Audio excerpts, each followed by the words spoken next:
Avocado అనేది ఒక foreign fruit, మన ఇండియన్ ఆరిజిన్ కాదు. మనం దీన్ని బయట నుంచి దిగుమతి చేసుకుంటూ ఉంటాము.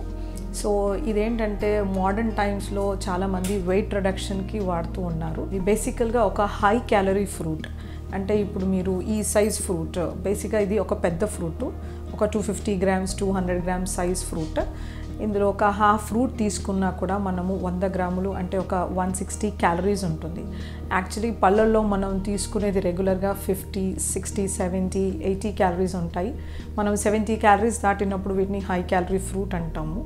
మనం పనస, ద్రాక్ష, మామిడి ఇవన్నీ హై క్యాలరీ ఫ్రూట్స్. అలాగే అవకాడో కూడా హై క్యాలరీ ఫ్రూట్ అనమాట.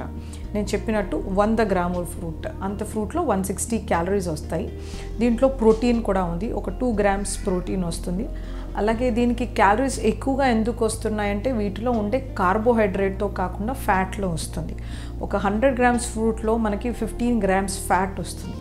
కాకపోతే ఇది బ్యాడ్ ఫ్యాట్ కాకుండా ఇది గుడ్ ఫ్యాట్. ఈ మోనో అన్సాచురేటెడ్ ఫ్యాట్ ఏం చేస్తుందంటే మనకి గుండె జబ్బులు రాకుండా ప్రొటెక్ట్ చేస్తుంది. మన గుడ్ కొలెస్ట్రాల్ HDL లెవెల్ని పెంచుతుంది. అలాగే స్ట్రోక్, సెరిబ్రోవాస్కులర్ యాక్సిడెంట్ రాకుండా ఇది ప్రొటెక్ట్ చేస్తుంది అన్నమాట. దీంట్లో 20 వైటమిన్స్ అండ్ మినరల్స్ ఉంటాయి. మనకి బీటా క్యారోటీన్ లభిస్తుంది, అలాగే వైటమిన్ సి లభిస్తుంది, వైటమిన్ ఈ, డి కూడా ఉన్నాయి. ఫ్యాట్ సాల్యుబుల్ వైటమిన్ అయినా కూడా ఇందులో ఫ్యాట్ ఉన్నప్పటికీ ఈ రకాల వైటమిన్స్ ఉన్నాయి. తర్వాత మోస్ట్లీ థైమిన్ తప్పితే అన్ని రకాల బి కాంప్లెక్స్ వైటమిన్స్ ఉన్నాయి. ఇందులో రిబోఫ్లేవిన్ ఉంది, నియాసిన్ ఉంది, ప్యాంటోథెనిక్ యాసిడ్ ఉంది, బయోటిన్ ఉంది, అన్ని రకాల బి కాంప్లెక్స్ వైటమిన్స్ ఉన్నాయి. మినరల్స్ కూడా సెలీనియం, జింక్ ఇలాంటివి చాలా మంచి ట్రేస్ ఎలిమెంట్స్ కూడా ఉన్నాయి. సో ఇది మంచి హోల్సమ్ ఫ్రూట్. బేసిక్గా ఇవి మెక్సికో అలాంటి దేశంలో పండే ఫ్రూట్స్.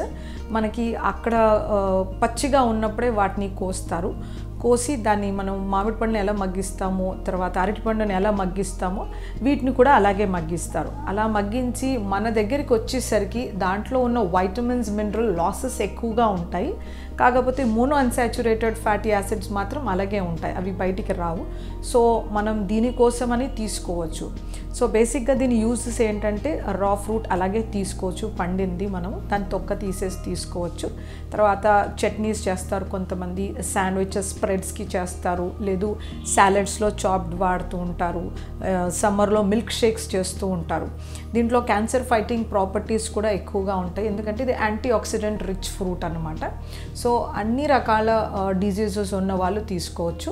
హైపర్ టెన్షన్ అంటే బ్లడ్ ప్రెషర్ ఎక్కువగా ఉన్న వాళ్ళు అవకాడో తీసుకుంటే కనుక ఇది బ్లడ్ ప్రెషర్ని బాగా తగ్గిస్తుంది. అలాగే కార్డియాక్ ఇష్యూస్ ఉన్న వాళ్ళు కూడా అవకాడో తీసుకుంటే చాలా మంచిది. డయాబెటిక్స్కి కూడా మంచి పనిచేస్తుంది. కాకపోతే ఏంటంటే క్యాలరీస్ అనేవి ఎక్కువగా ఉంటాయి. సో బరువు ఎక్కువ ఉన్న వాళ్ళు, డయాబెటీస్ వాళ్ళు కాస్త జాగ్రత్తగా క్వాంటిటీ అనేది తగ్గించి తీసుకోవాలి. ఒక 50 grams ఫ్రూట్ తీసుకున్నా వాళ్ళకి కావాల్సిన వైటమిన్స్, మినరల్స్ అనేది ఈజీగా లభిస్తూ ఉంటాయి. ఇది బెనిఫిట్స్ ఎక్కువ ఉన్నాయి, కానీ మనం ఎక్కువ యూజ్ చేస్తే కనుక నేను చెప్పినట్టు మూఫా తప్పితే మనకు కావాల్సిన యాడెడ్ బెనిఫిట్స్ దొరకవు.